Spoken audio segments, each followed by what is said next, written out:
जय हिंद दोस्तों, हम अक्षय सर नारदीगंज वाले और आप देख रहे हैं अक्षय मैथ क्लासेस। अभी केसी सिन्हा क्लास 11th में कॉम्प्लेक्स नंबर चल रहा है, जिसमें कि एक्सरसाइज 10.3 में हम पहला और दूसरा क्वेश्चन बता दिए हैं। क्वेश्चन ही नहीं बताते हैं, विद थ्योरी के साथ, कॉन्सेप्ट के साथ, फार्मूला साबित करके और पूरे अच्छे तरीके से समझा के।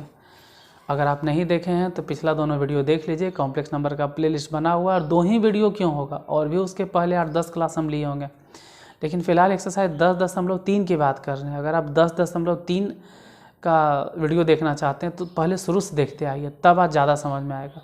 अगर डायरेक्ट आज का क्लास देखोगे तो हो सकता है कि एकदम नहीं समझ में आए, पक्का। अगर पहली बार पढ़ रहे हो तो कुछ भी नहीं समझ में आएगा। ऐसा हम नहीं कहेंगे कुछ समझ में आएगा, कुछ भी नहीं आएगा। तो अगर पहले हैं इस चैनल पे, पहली बार आप हमको देख रहे हैं, इस चैनल को पहली बार देख रहे हैं, तो पहले तो एक काम कीजिए कि चैनल को आप सब्सक्राइब कीजिए और बेल आइकन पर नोटिफिकेशन का जो बेल आइकन होता है उसको दबा दीजिए और पर क्लिक कर दीजिए। और जो पुराने लोग हैं वो हो सके देख दो लोगों को शेयर कर दीजिए, क्योंकि जाते वक्त आप लोग ध्यान नहीं देते हैं। और लाइक कर देना यार, ठीक है। आपके लिए आधे घंटा मेहनत करते हैं, लेकिन मन से मेहनत करते हैं। ऐसा नहीं कि आए हैं सिर्फ, ऐसा तो आपके साथ कभी भी धोखेबाजी हम नहीं करते कि हम लिखे हैं कि 1 से लेकर 4 तक का, पता चला कि 4 क्वेश्चन में गायब है। देखो, ईमानदारी से आप भी हमारे ऊपर विश्वास करते हैं और हम आपके विश्वास को तोड़ना भी नहीं चाहते हैं। अगर हम टाइटल में लिखे हैं कि 1 से लेकर 2 तक, भले ही थंबनेल भी नहीं कभी कभी बनाते हैं, अगर टाइटल में लिखे हैं कि हम क्वेश्चन नंबर फर्स्ट बताएं तो फर्स्टे बताएं। हम कभी भी टाइटल में झूठ नहीं लिखते हैं, या फिर ऐसा नहीं होता है कि थंबनेल में लगा दिए कि देखिए 5 मिनट, देखो 5 मिनट में आप 11th का मैथ ख़त्म। ऐसा थंबनेल देख के आप लोग क्या करते हो, क्लिक करते हो, अरे 5 मिनट में मैथ ख़त्म। ये सब गलतफहमी है यार। एक टीचर है और एक टीचर को कभी भी झूठ नहीं बोलना चाहिए। ऐसा तो नहीं कहते, झूठ बोले सिचुएशन के हिसाब से, लेकिन स्टूडेंट को ठगिए मत। जैसे आप थंबनेल में लगाते हैं कि 1 से लेकर 4 तक, आप पता चलता है 4 नंबर बतावले नहीं, 3 नंबर बतावले नहीं, तो वैसे तो आपका व्यू बढ़ जाता है, लेकिन बच्चे का नुकसान हो जाता है। और जब किसी बच्चे को सॉल्यूशन नहीं मिलता है तो कैसा लगता है ना, ये हमारे ऊपर बीता है, हम देखे हैं, क्योंकि हम भी कभी न कभी यूट्यूब से पढ़े होंगे। भले ही मैथ नहीं पढ़े हैं, लेकिन कोई विषय तो हम भी सर्च करते थे, नहीं मिलता था तो हमको भी लगता था कि ये ठगता है हमको, ऐसा क्यों करता है, जो सही है वो बतावे। और यही यूट्यूब की दुनिया में हम आए हैं कि आपको हकीकत बताएंगे। जानबूझ के जानते हो हम थंबनेल भी नहीं लगाते, क्योंकि आपको वास्तविकता से परिचय लगे, हम आपके सामने वास्तविक हों। थंबनेल का मतलब क्या होता है, बनावटी आपको दिखा दी, इसलिए कभी कभी थंबनेल भी हम नहीं लगाते। लेकिन क्या पढ़ाने वाले हैं वो तो होना चाहिए ना, इसके लिए हम थंबनेल बनाते हैं मजबूरन। तो क्लास को चलिए स्टार्ट करते हैं। आज का जो क्वेश्चन बताना था वो क्वेश्चन नंबर 3 है, और 3 ही बताएंगे, ज़्यादा हम बतलाने वाले भी नहीं हैं, 3 से आगे भी नहीं बढ़ेंगे। 3 में कह क्या रहा है, निम्नलिखित समिश्र संख्याओं में से प्रत्येक का मापांक भी निकालना है और कोणांक भी निकालना है। मापांक मतलब मॉडुलस निकालना है और आर्गुमेंट निकालना है। तो मॉडुलस निकालना बहुत आसान होता है, जैसे पहले नंबर में -√3 प्लस i, इसका मॉड ऑफ निकालना बहुत इजी है, बहुत और 3-4 बार बहुत लगा तो बहुत ज़्यादा इजी है मॉडुलस निकालना। जैसे सपोज दैट मान लीजिए z इक्वल टू है, तो मॉड ऑफ z निकालना है, ईजी होता है। मॉड ऑफ z का मतलब होता है पहले रियल पार्ट के होल स्क्वायर, मतलब माइनस में √3 के होल स्क्वायर, और प्लस में यहाँ पे 1 है तो 1 के स्क्वायर। तो मॉड ऑफ z निकल गया, √3 के स्क्वायर देखोगे तो सिर्फ 3 और 1 के स्क्वायर 1, यानी मॉड ऑफ z कितना हो गया, 3 और 1 दोनों को जोड़ दीजिए 4, और 4 के रूट निकालोगे तो सिर्फ 2, तो मॉड ऑफ z तो निकल गया। आर्गुमेंट अगर निकालना है तो उसके लिए फॉर आर्गुमेंट, अगर आर्गुमेंट चाहिए तब फॉर आर्गुमेंट z, तो इसके लिए तो पहले आपको tan थीटा निकालना पड़ेगा। tan theta equal to mod of y/x, tan theta equal to y, मतलब कितना है, इमेजनरी पार्ट 1 है, रियल पार्ट माइनस में √3, हालांकि माइनस लिखाता नहीं है, क्यों, क्योंकि वैसे भी प्लस हो जाएगा। tan theta equal to 1/√3। अब सोचो थीटा के मान कितना, 30 डिग्री, तो 30 डिग्री को हम लोग लिखेंगे π/6। ये सिर्फ थीटा निकलता। आर्गुमेंट z तो अब डिसाइड होगा कि जो कॉम्प्लेक्स नंबर है कौन से क्वाड्रेंट में है। देखिए x माइनस और वाई प्लस, एक्स तो माइनस ए में है और वाई प्लस में, तो माइनस मतलब लेफ़्ट, प्लस मतलब ऊपर, मतलब कौन से क्वाड्रेंट में हो गया, सेकेंड। और सेकेंड क्वाड्रेंट का आर्गूमेंट होता है pi minus theta, pi minus theta मतलब पाई बाई 6। अब घटा बटा के देख लो आप ही, 6 में से 1 घट गया तो 5 पाई बटा 6, पाई बटा 6 मतलब 30 डिग्री। अब 30 में 5 से गुना करेंगे तो 150 डिग्री, यानी ज़्यादा परेशान होने वाली बात नहीं है। आर्गूमेंट जेड तो यही होगा, यहाँ तक कि अगर प्रिंसिपल वैल्यू भी पूछा जाएगा, principal value of argument Z, तब भी यही आंसर होगा 5 पाई बटा 6। क्यों? क्योंकि निकाल कर देखो 180 से ज़्यादा नहीं, कैसे 5 और पाई बटा 6 मतलब 30, कितना होगा 150 होने, तो 180 तो नहीं है टपा, इसका मतलब वही प्रिंसिपल वैल्यू होगा। तो हम मॉडुलस भी निकाल दिए और आर्गूमेंट भी निकाल दिए, मतलब कि मापांक भी निकाल दिए, कोणांक भी निकाल दिए। क्वेश्चन नंबर दूसरा पे आते हैं।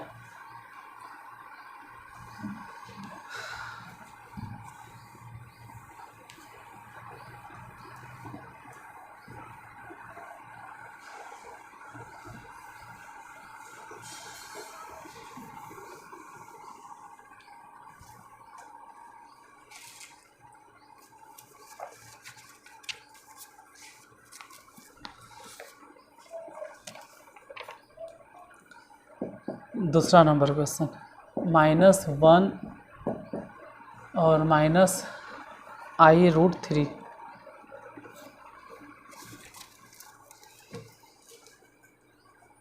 देखिए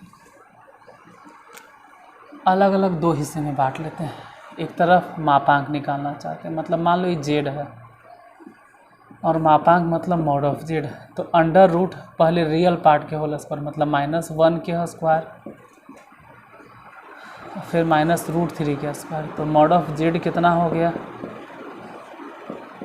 1 और √3 के स्क्वायर सिर्फ 3, तो मॉड ऑफ जेड हो गया 1 और 3 जोड़ दिए तो 4, यानी mod of Z 2। Plus minus में नहीं लिखना है, सिर्फ 2 ही लिखो काम चलेगा, क्योंकि मॉड ऑफ प्लसे में होता है। अब आर्गूमेंट के लिए 4 आर्गूमेंट जेड, उसके लिए आपको tan थीटा निकालना होगा। tan थीटा के फार्मूला मॉड ऑफ y बटा x, निकालो tan theta mod of y मतलब कितना -√3 और x मतलब -1, tan थीटा बराबर सिर्फ √3, प्लस माइनस जो भी हो लिखना तो प्लस में ही है, तो थीटा इक्वल टू हो गया 60 डिग्री। और 60 को लिखा जाता है पाई/3 मतलब 180 बटा 3, 180 बटा 3 60 डिग्री हो गया। अब ज़रा ये सोचना है कि क्या आर्गूमेंट जेड भी यही होगा, तो वो डिसीजन तो खैर यहाँ देख कर होता है कि कौन से क्वाड्रेंट में है। एक्स भी माइनस और वाई भी माइनस, वाई माइनस मतलब नीचे, देखो एक्स माइनस मतलब इधर और वाई माइनस मतलब इधर, तो जाहिर सी बात है ये दोनों मिलाकर थर्ड क्वाड्रेंट बनेगा। और थर्ड क्वाड्रेंट का आर्गूमेंट हम कैसे निकालते हैं, पाई प्लस थीटा, पाई तो खैर पाई है, थीटा कितना निकल गया पाई/3। अब दोनों को ज़रा जोड़ लो तो जाहिर सी बात है कि 180 डिग्री है और ये वाला 30 डिग्री है, दोनों को जोड़ेंगे तो 4 पाई/3 इतना हो गया। अब मामला हो गया गड़बड़, क्यों? क्योंकि इसका मान अगर गौर से देखोगे तो 180 से ज़्यादा हो गया। अब क्या करें, देख लो 180 ज़्यादा है, जैसे पाई/3 मतलब 60 डिग्री और 60 गुने 4 तो 224 मतलब 240 ज़्यादा हो जाएगा, तो प्रिंसिपल वैल्यू ही नहीं चलेगा। ये कहता है कि हम 180 से बड़ा हो गए, मतलब हम पाई से बड़ा हो गए। अब पाई से बड़ा होगा तो बड़ा भाई के बुलाते हैं, रुको वो तुमको बताएगा। आर्गूमेंट जेड के लिए ठीक है, इन्हें कहते हैं कि ये गलत है, लेकिन जो प्रधान मान होता है प्रिंसिपल वैल्यू वो नहीं आएगा। Principal value of argument Z वो तो निकालना होगा, निकालो। कैसे? अच्छा तो पाई से बड़ा है तो रुक तो दुगना बड़ा भाई के घटा देते हैं, घटा दो 4 पाई माइनस 6 पाई बटा में 3, घटा के देखो तो माइनस में 2 पाई बटा 3, कोई बात नहीं। अब पाई बाई 3 मतलब 60 गुने 2 120, अब चलेगा, अब कोई दिक्कत नहीं।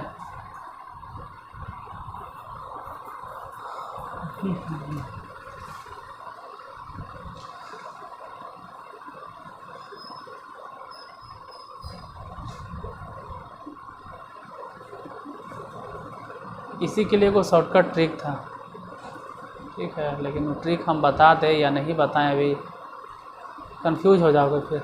तो चल रहा है वही रिदम चढ़ने देते हैं, ठीक है, क्योंकि अगर अभी ट्रिक बता दिए तो अभी हम कॉन्सेप्ट बताए थे थ्योरी के हिसाब से, अब फिर तुरंत ट्रिक बता देंगे तो आप अकबका जाइएगा कि वो वाला नियम लगाना है कि ये वाला नियम लगाना है। तो अभी जो पढ़ा रहे हैं वो पूरा कॉन्सेप्ट के साथ है, और जो हम मेरे दिमाग के उपज है वो ट्रिक है, जो हम अपने दिमाग से वो बनाए हैं। बनाए क्या, भगवान है यार, बनाते बनाते पढ़ाते पढ़ाते मतलब 10 साल से ही कामें हम कर रहे हैं तो आदत हो गया।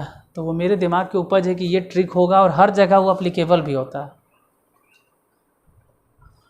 बता दिया जाए या छोड़ दिया जाए, क्या कर दिया जाए, बोलिए आपके साथ क्या सलूक किया जाए। ट्रिक देखिए, ट्रिक ये था कि थीटा आया था कितना, पाई बाई 3 इतना आया था। पाई अगर घट जाता,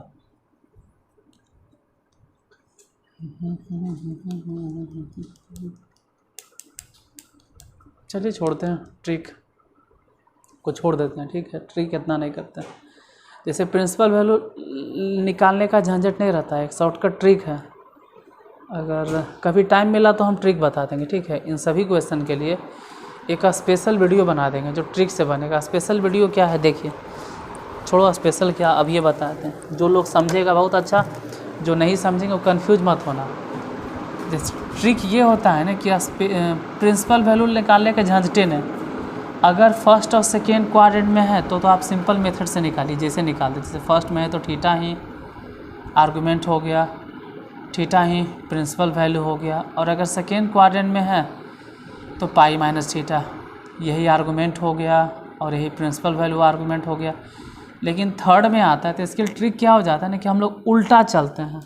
ये ट्रिक हो गया, उल्टा चलते। उल्टा क्या चलते हैं कि आप थीटा में रिटर्निंग इसको जोड़िए। जैसे इधर से पढ़ते हैं तो कहते हैं ना कि नहीं सर थीटा में पाई घटा दे, इसमें थीटा तो ठीक है प्लस में, कोई दिक्कत नहीं।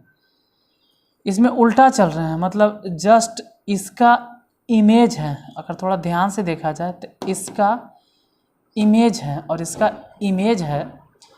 मान लो ऊपर वस्तु है, नीचे पानी है, तो थीटा हो जाएगा प्लस में और पाई हो जाएगा माइनस में। ये ट्रिक होता है और अप्लीकेबल भी है, आप चाहो तो निकाल सकते हो। क्यों, देखिए यहाँ पे थीटा क्या निकला, पाई बाई 3।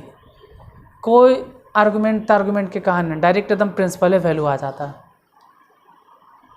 और ये जो निकला कौन से क्वाड्रेंट में है, थर्ड में। तो जब थर्ड में रहेगा तो डायरेक्ट इसको अपनाइए, वो ज़्यादा बेहतर है। ये ट्रिक है, अगर इसको अपनाते हैं पाई घटा देते हैं और ज़रा चेक करो तो डायरेक्ट हो जाएगा -2 पाई बटा 3। अब सोचो यहाँ से लेके ये वाला सब गायब, डायरेक्ट आंसर आ गया -2 पाई बाई 3। लेकिन ये सिर्फ ट्रिक है, इसका किताब में थियोरेटिकली एक कॉन्सेप्चुअल कहीं लिखा हुआ नहीं है। ये कहा जाता है पढ़ाते पढ़ाते एक एक्सपीरियंस नाम की कोई चीज़ होती है, जो आया वो दिमाग में उपज तैयार हुआ, हम आपके सामने पेश कर दिए। लेकिन गलत है, ठीक है, क्योंकि किताब इसको फॉलो नहीं करता है तो हम भी इसको फॉलो नहीं करेंगे। जो बताएं वही मेथड अच्छा है, इसको मिटाइए। ऐसे कोशिश करेंगे कि जब भी थर्ड क्वाड्रेंट आवे, फोर्थ आवे, तो आपको हम ट्रिक बता दें। फर्स्ट सेकेंड में तो ठीक है, फर्स्ट और सेकेंड में तो सही है, फर्स्ट सेकेंड में दिक्कत नहीं। और मेरा कहना है कि कॉन्सेप्ट के हिसाब से चलिए। जो रास्ता छोटा होता है वो रास्ता खतरनाक होता है। मतलब जल्दी जो चीज़ आप कहते हैं ना बहुत जल्दी बन जाए, बहुत जल्दी आ जाए, कोई ज़रूरी नहीं कि हर बार वो सही हो। जो जल्दी बनता है वो हर बार सही हो, ऐसा कोई गारंटी नहीं। इसलिए हर बार जल्दी वाले रास्ते को मत अपनाइएगा।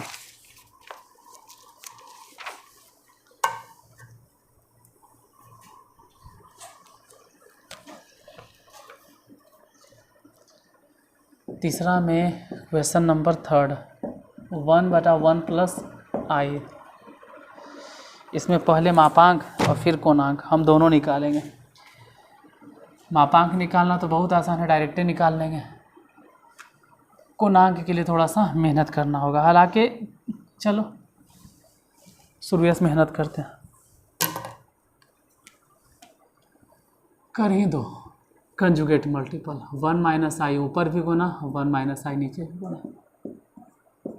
ऊपर हो गया 1 माइनस आई और नीचे 1 के स्क्वायर और फिर माइनस आई के स्क्वायर। तो ऊपर तो 1 और माइनस में आई, नीचे डायरेक्ट दो। इसका अगर मॉडुलस निकालना चाहते हो या थोड़ा सरिया के लिखना चाहते हो तो ऐसे लिखो 1/2 माइनस i/2। अगर मॉड ऑफ जेड निकालोगे तो अंडर रूट 1/4 और प्लस 1/4 दोनों को जोड़ दोगे तो मॉड ऑफ जेड 2/4, इसे ही कट गया तो मॉड ऑफ जेड जो होगा वो हो जाएगा 1/√2। ठीक है, आंसर सिर्फ मॉड ऑफ निकला। अच्छा, एक चीज़ और निकल गया यहाँ से। इसकी मदद से अब आप आर्गुमेंट निकाल सकते हो। उसके लिए पहले ज़रूरी होता है tan थीटा निकालना। tan थीटा बराबर फार्मूला मॉड ऑफ y/x। तो tan थीटा इक्वल टू सूत्र हो गया y मतलब -1/2 और x मतलब +1/2। कट गया तो tan theta equal to 45 degree मतलब π/4। आर्गुमेंट जेड ये तो पक्का नहीं होगा, क्यों? ये समझ में आ रहा है कि x प्लस में और y माइनस में मतलब नीचे फोर्थ क्वाड्रेंट में। तो फोर्थ क्वाड्रेंट का आंसर क्या होगा निकालते हैं। पहले कॉन्सेप्ट के हिसाब से देखो, फोर्थ क्वाड्रेंट में क्या बोले 2π माइनस थीटा, 2π माइनस थीटा मतलब 2π माइनस थीटा मतलब π/4। घटा दो इसको तो 4 दूनी 8 और 1 घट गया 7π/4। लेकिन ये 100% 180 से ज़्यादा हो गया। 180 से ज़्यादा है, π/4 मतलब 45 डिग्री। आप 45 में 7 से गुना करोगे तो बहुत ज़्यादा हो जाएगा। इसीलिए पाई से ज़्यादा हो गया, पाई से ज़्यादा हो गया तूने तो principal value of argument Z तो पाई से ज़्यादा हो गया। रुक तो बड़ा भाई के बुलाते हैं, ये पाई से ज़्यादा है कर बड़ा भाई के बुला के घटा दिए। घट गया तो घटा देना, चलो लिखिए देते हैं 7π और माइनस में 8π/4। घट के कितना हो गया -π/4। ये हो गया। और ट्रिक क्या था, कहे थे ना कि आपको ट्रिक बता ही देंगे, तो उस बार भी बताएं। इसके पिछले वाला इसमें भी देखो बताते हैं। ट्रिक ये है कि आप इतना सारा चीज़ भूल जाइए। क्यों?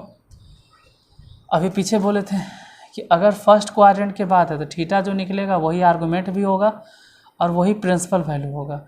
ये हो गया आर्गुमेंट के लिए, ये जो नियम दिख रहा है ये हो गया आर्गुमेंट जेड के लिए। ये किसके लिए हो गया? For argument Z. और जो अभी लिखेंगे ये हो गया फॉर द प्रिंसिपल वैल्यू। इसमें डायरेक्ट निकल जाएगा principal value of argument Z. देखिए, समझ में आवे तो समझो, नहीं समझ में आवे तो वही वाला कॉन्सेप्ट ज़्यादा बेहतर है। क्यों? उसमें आप आर्गुमेंट जेड भी सीख गए हैं और प्रिंसिपल वैल्यू भी सीख गए हैं।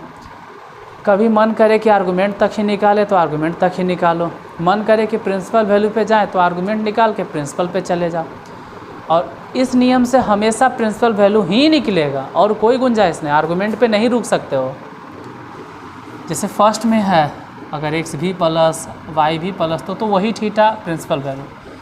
सेकेंड में है एक्स माइनस में और वाई प्लस में तो जो भी होगा वो पाई माइनस थीटा होगा।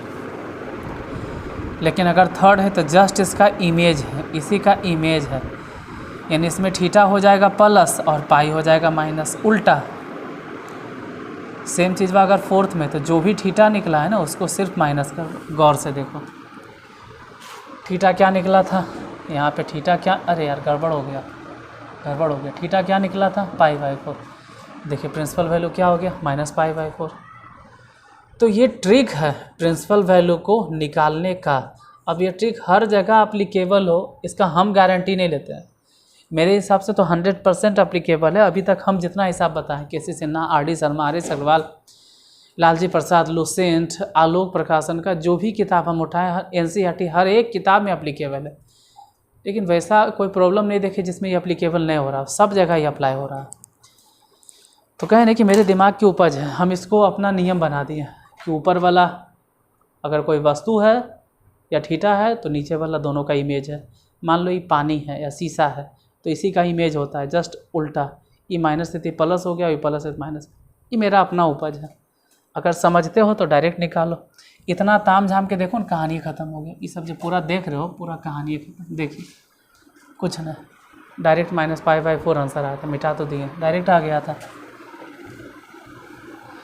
अब वो डिपेंड करता है कि क्वेश्चन में प्रिंसिपल वैल्यू अगर कहे तब, अगर कहे सिर्फ आर्गूमेंट जेड निकालो तो वहाँ पर ये वाला नहीं चलेगा। आर्गूमेंट जेड के लिए पहले उतना करना होगा तभी, इसीलिए वो वाला कहते हैं। उसमें आर्गूमेंट जेड भी आ जाएगा और प्रिंसिपल वैल्यू भी आ जाएगा, दोनों आ जाता है। लेकिन इसमें सिर्फ प्रिंसिपल वैल्यू ही चलता है। तो सही तो दोनों है, आपको जो अच्छा लगे वो अपनाइए। हम ही नहीं कहते कि ये सही है वो गलत है। ये मेरा अपना ट्रिक है और वो किताबी भाषा है। एक और क्वेश्चन है, चौथा नंबर। चौथा में है 1 + i बटा 1 - i। देखिए इधर मान लो मॉडुलस निकाल लेते हैं और उधर आर्गूमेंट। मॉडुलस तो इसी निकल जाएगा। अगर ये जेड है तो मॉडुलस तो डायरेक्ट निकल जाएगा। कंजुगेट मल्टीपल करने की ज़रूरत भी नहीं है। फिर भी अगर करना चाहो तो कर लेना। मॉड ऑफ जेड ऐसे ही निकल जाएगा। मॉड ऑफ जेड का मतलब हो गया कि ऊपर का मॉड और अलग से नीचे का मॉड। तो 1 के स्क्वायर और फिर 1 के स्क्वायर, क्योंकि आई के साथ नहीं कुछ तो 1 है। नीचे 1 के स्क्वायर प्लस 1 के स्क्वायर, तो मॉड ऑफ जेड हो गया ऊपर भी 2 नीचे भी 2 कट के 1। अब अगर आप आर्गूमेंट निकालना चाहते थे, काम कीजिए जेड बराबर 1 + i बटा 1 - i, कंजुगेट मल्टीपल कर दो। प्लस करके ऊपर नीचे गुना। तो जेड बराबर हो गया 1 + i के होल स्क्वायर, नीचे हो गया 1 के स्क्वायर माइनस i के स्क्वायर।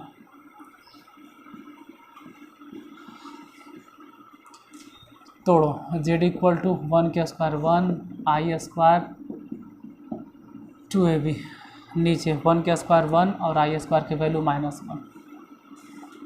यहाँ पहले से माइनस था इसलिए माइनस माइनस प्लस। जेड बराबर 1 -1 और प्लस में 2i बटा 2, कैंसिल, 2 से ही कैंसिल। तो जेड इक्वल टू हो गया i। इसके आगे नहीं कुछ तो 0 लगा दो। अब tan थीटा इक्वल टू सोचो मॉड ऑफ y बटा x। तो tan theta equal to y मतलब 1 और x मतलब 0। जैसे ही बटा हम 0 हो गया, थीटा इक्वल टू 90 डिग्री, क्योंकि इनफाइनाइट है। अब थीटा 90 डिग्री है तो आर्गूमेंट जेड के बारे में ज़रा सोचिए। आर्गूमेंट जेड क्या होगा? तो कॉम्प्लेक्स नंबर देख के ही पता चलेगा। कहाँ है कॉम्प्लेक्स नंबर, कहाँ गया? यहीं पे देखो ना भाई, ये तो 0 है, यहीं पे तो था, मैंने ढूंढ रहे थे। ये 0 है मतलब इसके आगे नहीं कुछ तो प्लस है मान लो, और ये भी प्लस है। जब दोनों प्लस है तो जाहिर सी बात है कि आर्गूमेंट जेड भी यही होगा। और 180 से बड़ा है ये नहीं है तो प्रिंसिपल वैल्यू भी यही होगा, कुछ भी चेंज होने वाला नहीं है। अब ज़रा दिमाग पे जोर डालिए। ट्रिक क्या बोले थे कि अगर कॉम्प्लेक्स नंबर फर्स्ट क्वाड्रेंट में पड़ता है तो जो थीटा निकलेगा वही प्रिंसिपल वैल्यू हो गया।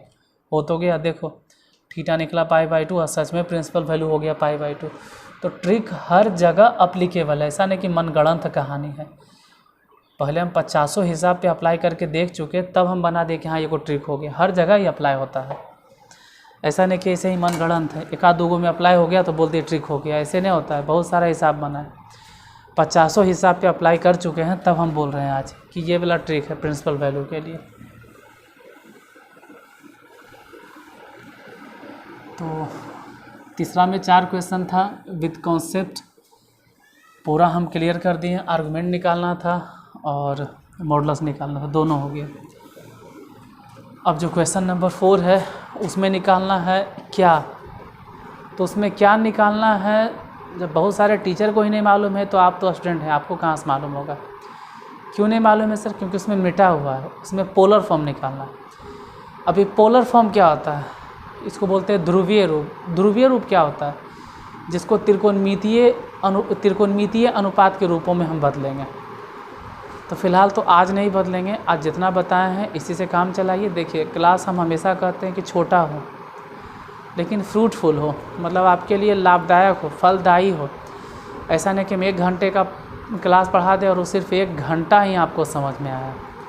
1 घंटा हम क्लास तो ले लिया और आपको सिर्फ 1 घंटा समझ में आया और कुछ भी नहीं, तो वो तो बेकार हो जाएगा। 1 घंटा हमको समझाना तो है नहीं कि 1 घंटा हम आके समझा दें। कोई टॉपिक पकड़े उसको समझा दें, वो ज़्यादा बेहतर था। तो आज मॉडुलस आर्गुमेंट दोनों क्लियर किए। कल आएंगे और कल हम पोलर फॉर्म बता देंगे। इस तरह से करते करते आपका हम चैप्टर ख़त्म कर देंगे। और जिस चैप्टर में भी हाथ लगाएंगे, विश्वास करो उस चैप्टर में एक भी क्वेश्चन नहीं छोड़ने वाले। अगर एक क्वेश्चन भी किसी दिन हम छोड़ दिए या फिर कहें कि छोड़ दो मत बनाओ, उसी दिन चैनल को अनसब्सक्राइब कर देना। कुछ मत बोलना, गाली वाली देने की ज़रूरत नहीं है यूट्यूब पे, ठीक है यार, हमसे गलती होगा, चैनल को अनसब्सक्राइब कर देना।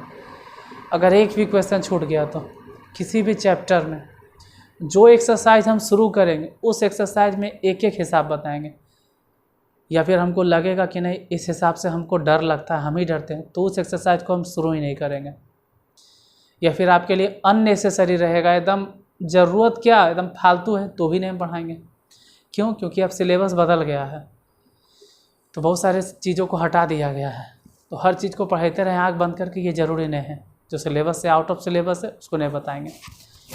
तो आज इतना देर तक देखें, इसके लिए धन्यवाद। मिलते हैं कल अगले क्लास में सेम टाइम पर, ठीक है। चलिए देखते रहिए। जय हिंद, जय भारत।